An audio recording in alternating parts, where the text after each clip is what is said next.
The beginning of the nightmare. So I, 32M, thought I was living my dream life. 2 months ago, I married my wife, Emily, 29F, and we had what I thought was the perfect relationship. She was sweet, loving, and made me feel like the luckiest guy alive. Then she drops the bombshell, she's pregnant. Now, you'd think I'd be overjoyed, right? And at first I was. But something felt off.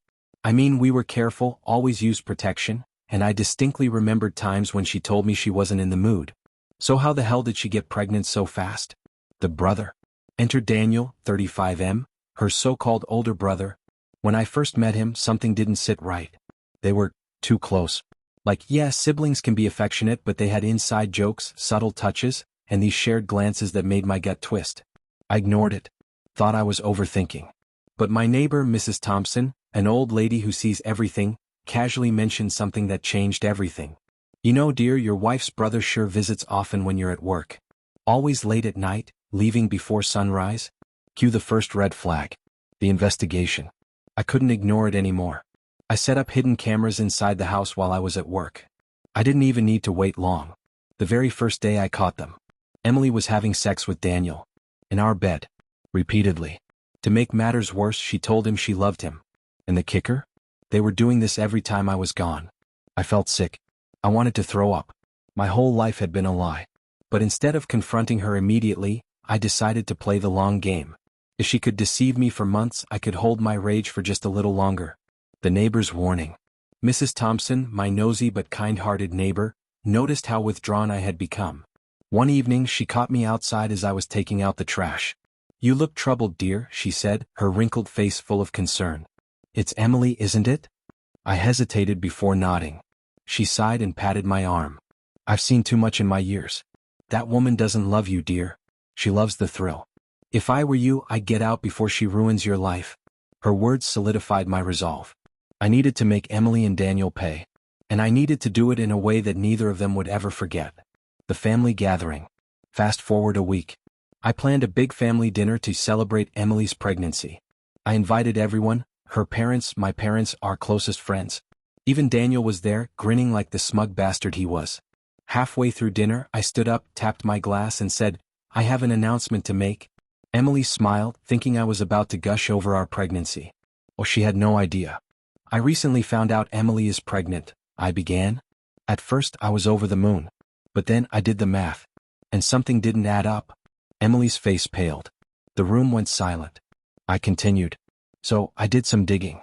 And what do you know? My loving wife has been screwing her so-called brother behind my back. Gasps filled the room.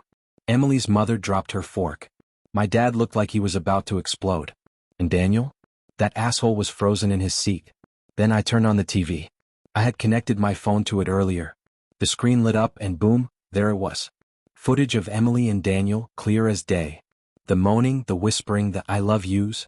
Emily screamed, lunging for the remote, but I grabbed her wrist and shoved her back down into her seat. Sit down.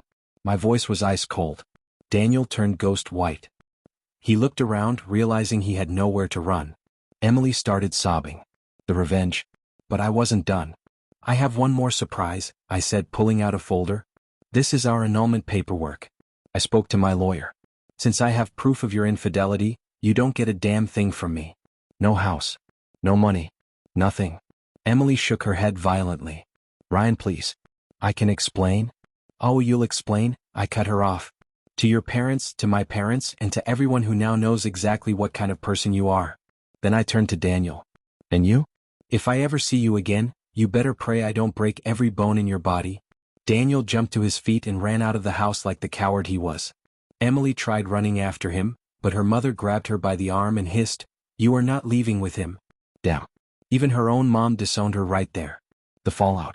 Emily packed her things that night. Her parents didn't take her in. She had nowhere to go because she depended on me for everything. She tried calling me, texting me, even showing up at my workplace. I ignored her.